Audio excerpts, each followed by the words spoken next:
Okay. Well, it looks like when I jump around, I went from this to get to this content that I'm about to show you. I didn't look at it yet. When I did that, it killed my recording. But basically, I was saying someone asked me about when I do a quick video on the cargo plane that went down in the airport, and so the motor, what came first, chicken or the egg? I think it's a motor mount, failure, fatigue, etc. And it was think about the thrust. It had thrust. They were taking off. It had thrust. It was an operating motor. During failure mode, as it broke free, if you will, or lost its equilibrium, and they'll see that with the shrouds and the blades and the turbo and all the turbo and the jet engine part, they'll see what actually was being struck. Um, Obviously, the amount of fuel in at the wing ignited.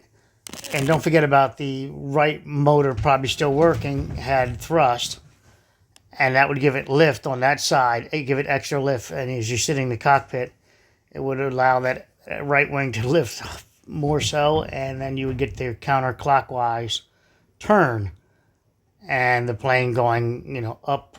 As we see, it went up to after it lost the weight of that left wing, also of the left motor. It gave instant more lift to the right wing, and up it goes, um, rolling over as we see. We'll get verified with the, well, you know what, with the NTSB stuff, right? Will it get really verified with NTSB? Remember, they make everybody sign a non-disclosure agreement. You can't talk to anybody. It's we control it. We release to the public only. Now, what you talking about controlling the narrative? Well, they're happy to sign those paperwork so then they can say we can't speak to the public because we signed this agreement with the government. There we go. Let's see what this says. I'm bringing you to this plane that apparently has the motor mount issue. 737-200.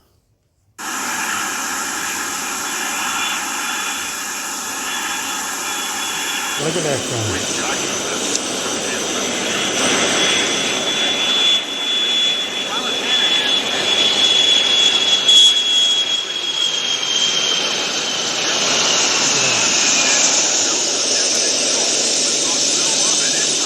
Noticed the captain coming back and looking out the window and realized that probably something was wrong, and eventually came. Okay, so nearly loses engine after takeoff. So there you have it. And that looks like an older one. I don't know when that was. Let's see if they got comments. Now, I'm not going to do that because if I press it, it might delete my content. Delete what I've already recorded. So what else we got here? That looks like oh yeah, great. Strong winds outside. And I've got a gate that's making noise, so I've got to go out there and secure this gate.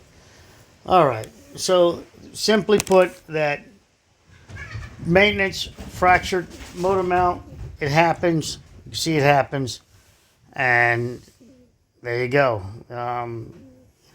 Is it metal fatigue that it all happened at once? Was it a maintenance issue? Maybe not. I mean, it's an older plane, and maybe it should have been taken out of service. The rest of them taken out of service. But obviously that left, wow, they are just flying. This is Max in the background along with George. You guys chill out. Chill out for a minute. Nevertheless, the plane, obviously we have this turning and rotation, and the extra thrust on the right side of the plane gave it the lift. And you would get the counterclockwise rotation as you sit in the pilot seat. And off it goes sliding into the first structure and tumbling, more than likely tumbling. But yes, I think the engine motor mounts failed first, and as you can see, it's a history of it. I got to go get this darn door. So enjoy the gate. So enjoy what we just have to wait. We have to wait to see what other data comes out. It could be always something else. You always leave your mind open to.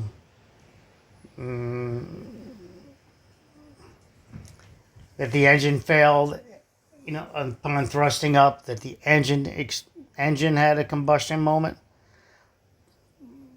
But it would have to go out of whack, pretty bad, out of imbalanced pretty bad, and it would have to be a torque issue. Think of it like a bad bearing on a car. It would have to be pretty far off, and I don't see that. I don't see that happening. The turbo fans and all that, they've broken off. They have bird strikes and everything else, and yeah, they fry it. They can fry it. The whole. They're running again. They can fry a lot of things, but they don't cause enough imbalance. As you can see, what people have gotten sucked into these things, humans, and they don't cause enough imbalance where the engine has to where it loses bearings.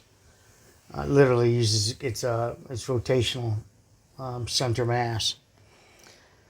So now I'm going with motor mount and then motor mount.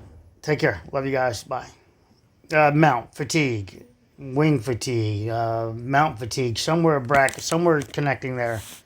And then, of course, you get the fire with the combustibles. Remember, it's jet fuel is kerosene. All right. Take care. Love you guys. Bye.